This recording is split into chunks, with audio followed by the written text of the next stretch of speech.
Bonjour, bienvenue dans Incorporer, le podcast qui va t'aider à plus habiter ton corps et du coup à mieux vivre ta vie. Bienvenue dans cet épisode. Merci d'être là, je m'appelle Olivia Chival, je suis thérapeute en thérapie psychocorporelle et aujourd'hui je vais vous parler de l'attachement. En fait, il y a plusieurs personnes qui m'ont déjà demandé de faire un épisode sur l'attachement, sur cette notion qui est tellement complexe. Et là, il se trouve qu'il y avait un congrès auquel j'ai assisté il y a 2 semaines qui s'est déroulé à Bruxelles. Bon, malheureusement, j'ai pas pu y aller en présentiel parce qu'il y avait la grève. C'était absolument impossible de trouver un train. Du coup, c'était un peu particulier comment j'ai assisté au congrès. J'avais prévu d'aller à Bruxelles au congrès et après en Autriche pour mes vacances. Et vu que j'arrivais pas à quitter la France en train, j'ai pris ma voiture et pendant tout ce trajet où j'ai traversé la France, l'Italie, la Suisse, le Luxembourg pour arriver en Autriche, j'ai suivi ce congrès en live en écoutant les interventions. Donc je pense que je ne vais pas oublier ce congrès qui était extrêmement riche et j'avais envie de vous faire un petit aperçu pour vous parler de cette notion d'attachement de façon simple et certainement il y aurait plein d'autres choses à dire sur cette notion d'attachement, mais là je vais vous donner quelques notions qui me sont restées en tête et j'espère que ce soit simple à écouter et compréhensible. Donc voilà, avec une belle énergie de l'Autriche sous la neige et sous le soleil, c'est parti pour l'épisode.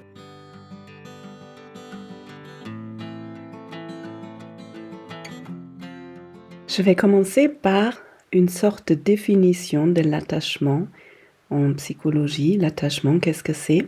En fait, l'attachement, c'est un lien entre, au départ, la mère et le fœtus. Ça commence avant la naissance, via le cordon ombilical dans lequel se trouvent 2 veines et une artère. Et via les veines, le fœtus reçoit de la nourriture, des nutriments et de l'oxygène. Et via l'artère, il y a tous les détriments, tout ce dont le fœtus n'a plus besoin, qui sont éliminés. Et après la naissance, ce lien continue en étant un lien invisible, du coup, un lien émotionnel entre le parent et le bébé et le petit enfant.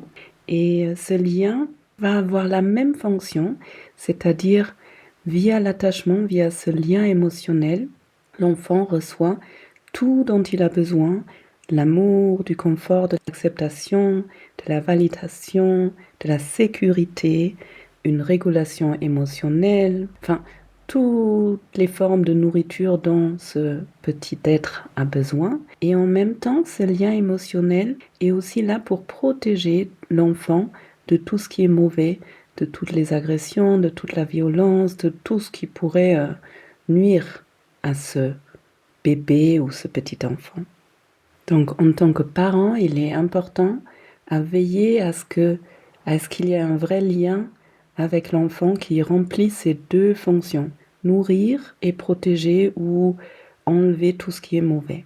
Cet attachement qui commence avant la naissance, il perdure pendant toute notre vie et il se reflète dans toutes nos relations avec les autres. Et là où il est vraiment utile, c'est quand on se retrouve dans une situation de danger ou menaçante, parce que la situation menaçante, elle va provoquer un stress dans notre corps et une peur, ce qui va activer le système d'attachement, on appelle ça comme ça, en neurosciences.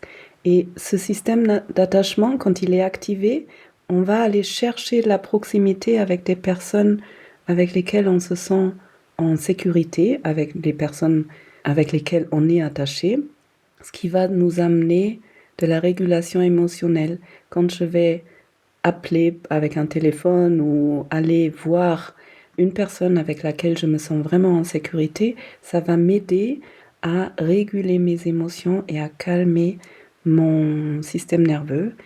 Ça marche comme ça quand j'ai un attachement sécure, quand j'ai vécu dans mon enfance un attachement avec mon parent où dès qu'il y avait un danger ou où je me sentais en peur ou en stress, je pouvais aller le voir et il est venu m'apaiser, me mettre en sécurité.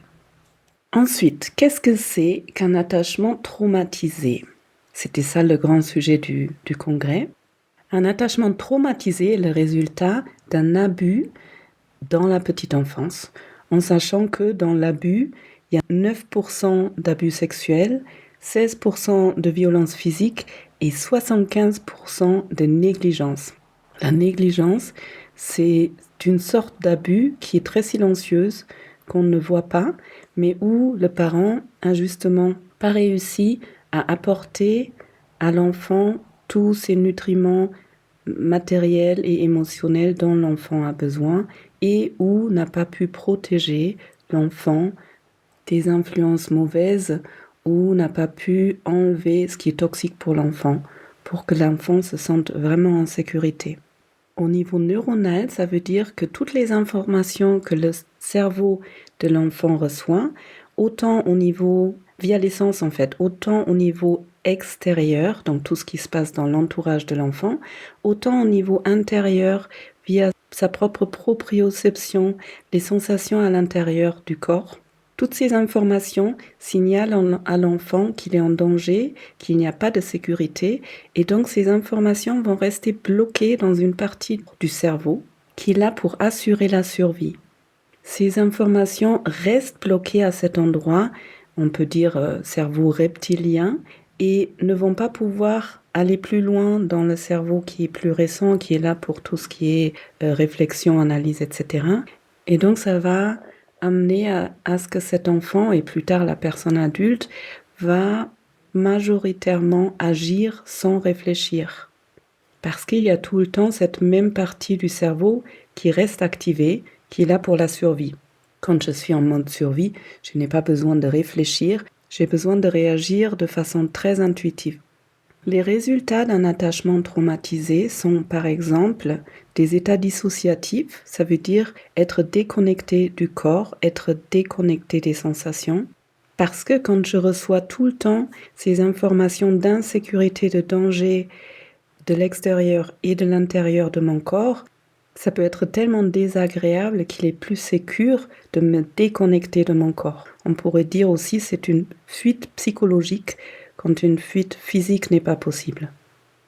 Ces personnes qui ont vécu un attachement traumatisé vont avoir des difficultés, voire une impossibilité de rester dans le moment présent parce qu'ils sont tout le temps rattrapés par le passé traumatisant, soit via des images, des flashbacks, soit via des voix, soit via des sensations désagréables et douloureuses. On sait maintenant qu'un trauma d'attachement précoce, donc très tôt, peut avoir comme conséquence toutes sortes de maladies psychiatriques, psychologiques, comme l'abus des substances, des troubles avec l'alimentation, des anxiétés, des peurs, des états dépressifs, de la dissociation justement, des somatisations, mais aussi des réelles maladies physiques, comme des maladies cardiovasculaires, du diabète, un terrain inflammatoire. Et ces personnes vont particulièrement avoir des difficultés à réguler leurs émotions, justement parce qu'ils n'ont jamais appris ça avec leur figure d'attachement à la petite enfance. Et ça peut aussi avoir comme conséquence une certaine méfiance envers d'autres personnes. Ce qui est très logique et ce qui était très utile pendant l'enfance parce que pourquoi je dois avoir confiance en quelqu'un qui me fait pas du bien. Maintenant, vous allez peut-être vous demander, oui, mais alors comment on crée un attachement sécure? Pour créer un attachement sécure, le parent doit être vraiment là et présent avec l'enfant. L'enfant doit pouvoir se sentir en sécurité, il doit se sentir vu, entendu, réconforté, valorisé. Il doit se sentir tellement sécure que ça va créer en lui une curiosité pour explorer le monde, une envie de découverte, d'aventure, en sachant qu'il peut partir dans le monde pour explorer et tout le temps revenir dans la sécurité avec le parent. Ce qui est très important dans l'attachement, c'est la notion de toucher. En fait, c'est tous les sens. L'enfant doit baigner en quelque sorte dans une abondance de stimulation dans lesquelles il se sent bien. Il doit être stimulé au niveau de l'odeur, du goût, du toucher, de la vue, de l'ouïe, mais aussi dans tout ce qui est proprioception. Il doit apprendre à se sentir vraiment en équilibre dans son corps. Tout ce qui est interoception, toutes les informations qui viennent de l'intérieur du corps, tout ce qui est vestibulaire, donc ça c'est vraiment l'équilibre. Et pour ça, il est important d'avoir vraiment un contact avec le parent, un contact physique où il y a du toucher qui est agréable, où l'enfant sent, quand je sens l'odeur de mon parent, quand je le vois, je me sens bien, je me sens en sécurité. Et toutes ces informations, contrairement à ce que je vous ai dit tout à l'heure avec l'attachement insécure, vont pouvoir accéder à un niveau supérieur dans le cerveau, vont pouvoir aller là où l'information peut être traitée au niveau émotionnel, cognitif, où l'enfant peut apprendre à prendre la distance, à comprendre des choses, contrairement à rester bloqué dans cette espèce de « je suis dans la survie ». Il faut que j'agisse pour survivre. Avec cet attachement sécure, l'enfant peut être en contact, chercher le contact avec le monde extérieur et avec d'autres personnes, tout en se sentant en confiance. Pour créer un attachement sécure avec son enfant, il est important du coup à pouvoir être là avec l'enfant quand il pleure. Et ça, c'est pas forcément facile parce que les pleurs d'un bébé, d'un enfant, peuvent activer en nous, dans les adultes, nos propres traumas et troubles d'attachement, où nous, on ne se sent plus en sécurité et on commence à être dans ce mode de survie, où on n'est plus du tout capable d'être juste présente avec l'enfant. Du coup, ce qui est vraiment important, c'est que les parents fassent un travail sur eux-mêmes, sur leur propre traumatisme, parce que quand un enfant pleure, c'est que son système d'attachement est activé justement, qu'il a besoin que son parent vienne l'apaiser, être là avec lui, en sachant que apaiser l'enfant, ça veut pas dire lui dire arrête de pleurer, ça veut dire je suis là avec toi et avec l'émotion qui est là et tu es en sécurité. Tu as le droit de pleurer, je suis avec toi, je régule mes propres émotions pour pouvoir te donner la stabilité dont tu as besoin pour laisser ces émotions te traverser et arriver à te calmer. L'enfant est en détresse et il a besoin d'une personne adulte stable pour pouvoir se sentir en sécurité et pour apprendre à réguler ses émotions, à pouvoir apaiser son système nerveux. Et pour ça, il y avait une intervention que je trouvais super intéressante.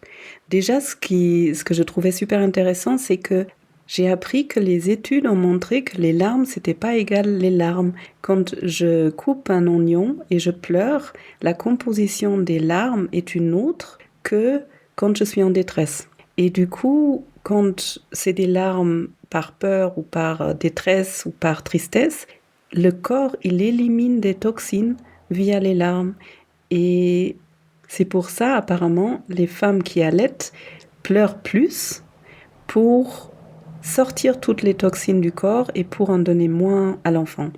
Éric Binet, qui a fait toute une intervention sur les pleurs, nous a fait faire une intervention.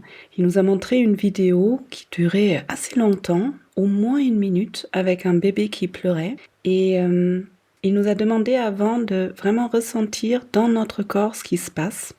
Et alors, moi, je sentais que c'était pas agréable à l'intérieur, mais surtout, je me suis mise à pleurer avec le bébé en espérant que la vidéo s'arrête. Et après, il a demandé aux personnes ce qu'elles ressentaient. Il y en avait plein qui ont senti des tensions dans le corps, le ventre qui se serre, la gorge qui se serre, des frissons, une envie de courir, de partir de la salle. Donc vraiment une activation forte au niveau physique, et ça montre à quel point les pleurs d'un bébé, même si c'est juste une vidéo ou juste un audio, et ben ça active notre propre système d'attachement et ça active nos propres traumatismes. Du coup, il est tellement important qu'en tant que parents, on travaille sur nos propres traumas pour vraiment pouvoir être là avec le bébé quand il pleure, pour lui apporter cette sécurité et cette stabilité dont il a besoin. Et après tout ça, juste une notion que je trouvais intéressante aussi, c'est qu'il est important de trouver un équilibre. Comme partout, il est important de ne pas faire trop et de ne pas faire assez, parce que quand on est trop maternant avec un enfant, ça relève d'un abus aussi. Bon, la personne n'est pas allée plus dans le détail, j'imagine que c'est par transgression des limites, mais il s'agit vraiment de trouver un juste milieu, mais de pouvoir être présent avec l'enfant, être le miroir de l'enfant, de le voir, de l'entendre et de lui apporter cette sécurité dont il a besoin pour bien développer son cerveau et sa façon d'être dans le monde, sa façon d'être sécure dans la relation avec les autres.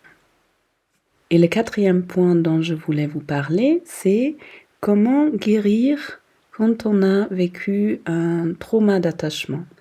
Alors la bonne nouvelle, c'est on peut guérir d'un attachement traumatisé. Il y a plein de façons différentes. Moi, je vais vous nommer 3. Donc la première, c'est la méditation. La méditation en pleine conscience qu'on peut expérimenter soit vraiment dans cette méditation-là, ou bien en qigong, yoga, etc.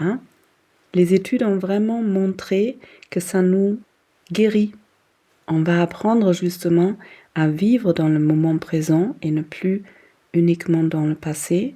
On va apprendre aussi à mentaliser, ça veut dire prendre de la distance par rapport à ce qu'on vit, les nommer, mettre des mots dessus et apprendre aussi à comprendre ce qui se passe dans l'autre. Comprendre ce qui se passe en moi et comprendre ce qui se passe dans l'autre est vraiment important pour pouvoir nouer des relations, pour pouvoir être en relation avec les autres. Ensuite, réapprendre à vivre dans le corps. Le trauma, j'ai dû le dire déjà plusieurs fois, nous coupe justement de ce bien-être dans le corps. Quand vous regardez des enfants, ils vivent complètement dans leur corps. Ils jouent tout le temps avec l'équilibre, ils sautent, ils rigolent, ils sont pleins de curiosité, ils explorent le monde. Et toutes ces ressources-là sont coupées quand on a vécu un traumatisme. Donc, en apprenant de nouveau à se sentir en équilibre dans le corps, à apprendre la coordination, à se situer dans l'espace, à jouer avec la gravité, à pouvoir s'ancrer dans le sol. Tout ça, ça va nous aider à retrouver une capacité d'action. Les anglophones, ils disent agency. C'est vraiment, je réapprends que je peux agir dans ma vie. Me sentir bien confortable et sécure dans mon corps va aussi me permettre de développer de nouveau une curiosité, d'aller explorer le monde, d'aller rencontrer des autres, de me sentir en confiance.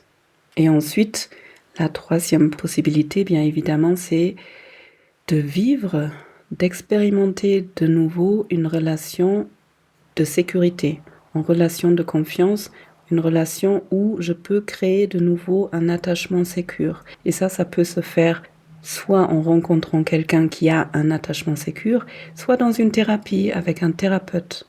Un thérapeute qui est formé dans tout ce qui est attachement et traumatisme et qui va vous permettre de vraiment expérimenter une relation sécure, mais aussi à la mentaliser, à mettre des mots dessus, à questionner ce qui se passe dans la relation. Voilà. Si j'essaye maintenant de vous résumer, ce que je vous ai dit, c'est que l'attachement, c'est le lien entre le parent et l'enfant. Il commence déjà avant la naissance et il perdure pendant toute notre vie dans les relations. Et le premier attachement qu'on vit, il va donner la note, la mélodie des attachements qu'on va vivre en tant qu'adulte. Un attachement traumatisé se passe souvent très très très tôt dans l'enfance, même souvent avant qu'on a des mots qu'on peut mettre dessus. Donc c'est souvent quelque chose dont on ne se souvient pas en tant qu'adulte, mais on vit les conséquences dans les relations et on vit les conséquences dans les maladies, dans les somatisations pendant toute notre vie. Comment créer un attachement sécure? C'est en travaillant sur ses propres traumatismes pour pouvoir être vraiment là, stable, à l'écoute et dans l'interaction avec le bébé. Et le quatrième point, oui, on peut guérir des attachements traumatisés et par exemple la méditation de pleine conscience, toutes les thérapies ou toutes les activités qui mettent en lien le corps et le mental, toutes les approches psychocorporelles, toutes les approches corporelles peuvent aider, où vous sentez de nouveau, vous réapprenez à être bien dans votre corps. Et puis une thérapie avec un thérapeute qui est formé en trauma et en attachement, ou tout simplement un thérapeute qui sait vous donner un espace sécure.